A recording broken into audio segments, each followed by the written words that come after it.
Morning, guys. Heading back home. Just left my second home, aka Lowe's. There's always something that we need to get.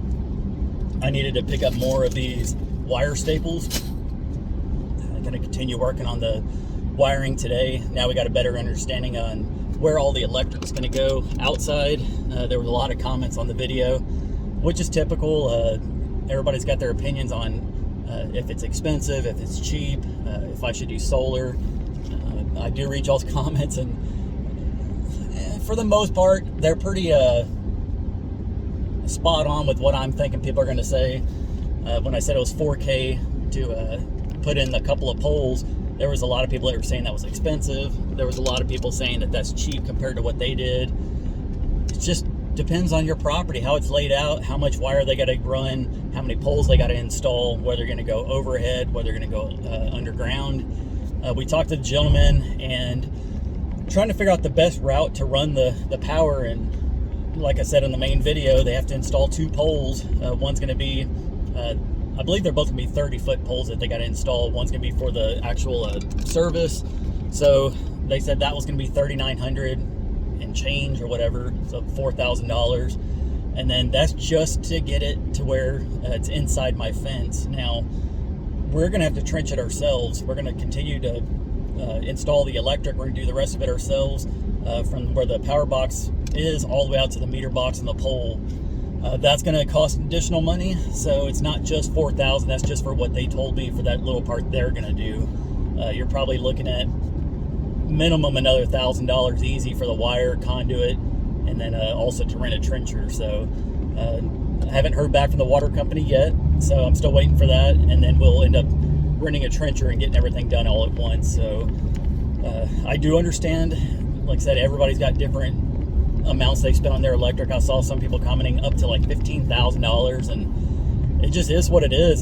Depends on, like I said, the distance they have to go, and I didn't want the overhead going through the property, and that was the bottom line. And the way we have it set up, it's going to work out for the best. It's going to be the cheapest route I can go, have an overhead, and then also trenching underground inside the property. So appreciate all the comments. There were some people saying it's crazy about that amount, that I could have bought a whole solar system to run my house and property, and I don't believe that's true. For $4,000, I don't think you can get a sufficient setup to run everything I need for an entire house and an entire property on it. So it is what it is. It's everybody's opinions, and like everybody keeps saying in the comments, opinions are like assholes. Everybody's got one. And I mean, you might be able to do it for your place, but for my place, I'm doing it the way I want to do it, and I'm pretty happy the way it's coming out.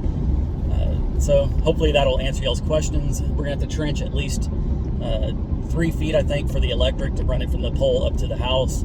And I believe the trencher that I'm going to rent is a 36-inch one. So we'll be able to run all the water lines and electric and all that without any issue, hopefully. I believe the trencher can cut through small roots and little rock and stuff like that as well.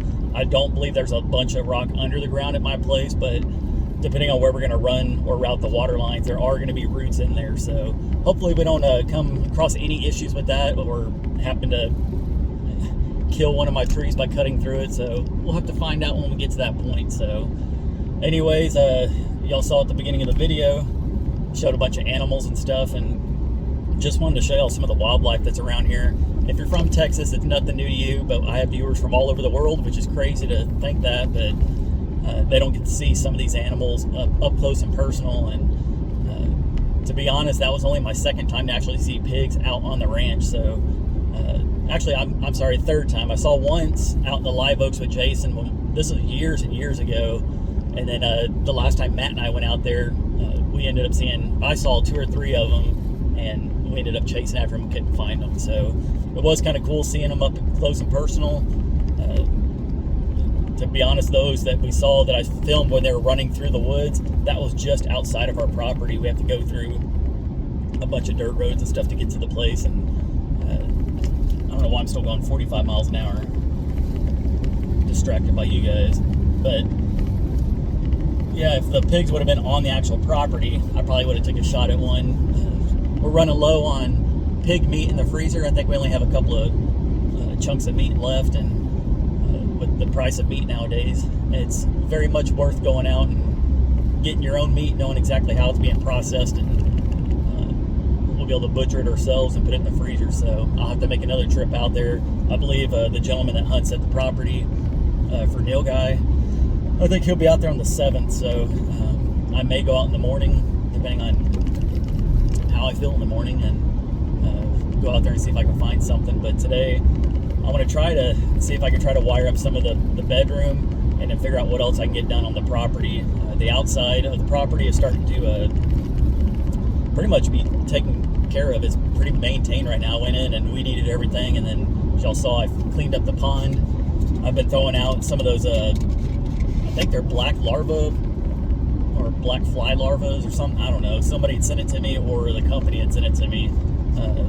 And it's either for chickens or you can feed them to fish. It says all those on the package. So I've just been feeding them to the fish, and I don't know. It's fun watching the goldfish in there, and then you see the catfish come up, get some, then go back down, and then just watching the dogs out in the pond. It's very relaxing for me.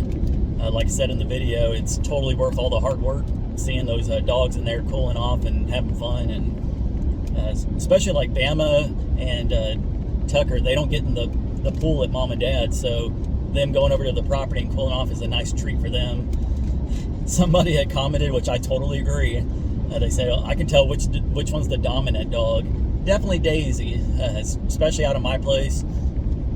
If you saw the video, you can see where Tex, which is mom and dad's dog, got inside the pool or the pond, and Daisy was standing in there, and he kind of looked at her like, are we cool? Can I come in here? And she kind of looked at him like, I'll let it slide this time. But you can definitely tell he was a little skittish around her. She's very protective of me, and don't get me wrong, my dogs are extremely nice, but if they don't know you, if somebody got inside the fence, they probably have some issues, and that wouldn't be my issue at that point. My dogs will help protect me, and we do live in Texas, so we'll always have other sources of ways to protect ourselves, if you know what I'm getting at. That's one thing I like, going out to the ranch and doing a little bit of target practice, and I don't know, just overall just live life and have fun. So anyways, that's what we're getting into today. I may help Dad finish up the side of the pergola. He's, like I said, he's putting in the louvers. I didn't even know what louvers were until he said it. I wasn't a huge fan of it at first when he first started putting them up, but now that I see it up, it looks pretty good. We'll have to move some of the pool chairs out there and try to figure out what else we can put under there. I think Dad was talking about either getting like a